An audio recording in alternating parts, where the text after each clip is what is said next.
Vous savez quoi? J'ai lu La guerre des mercredis de Gary Schmitt.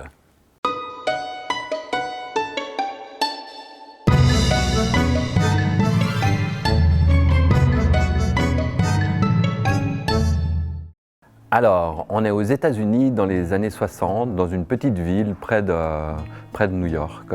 On est avec Holling, il a 12 ans. Il est à l'école, c'est un écolier. Ce qui le caractérise peut-être le plus, Holling, c'est de vraiment pas avoir de chance. Par exemple, tous les mercredis après-midi, il y a des cours de religion dans son école. Alors les juifs, ils vont à la synagogue, les catholiques, ils vont à l'église. Mais bon, voilà, Holling, il est ni juif ni catholique. Il se dit, j'aurais peut-être congé le mercredi après-midi. Eh ben non, pas du tout. Il va devoir passer tous les mercredis après-midi avec sa maîtresse, la redoutable Madame Baker.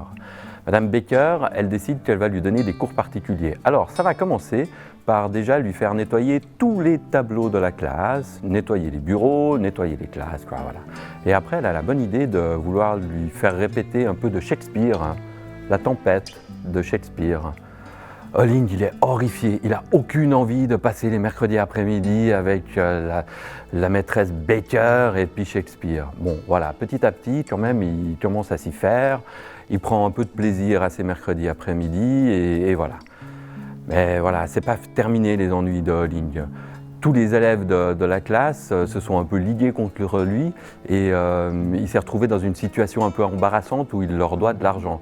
Alors il va faire une espèce d'accord avec le pâtissier, il va faire un trafic de choux à la crème pour rembourser les élèves. Voilà. En fait, Holling, il arrive toujours à s'en sortir. Il a toujours un petit truc qui fait qu'il s'en sort. Il est malin.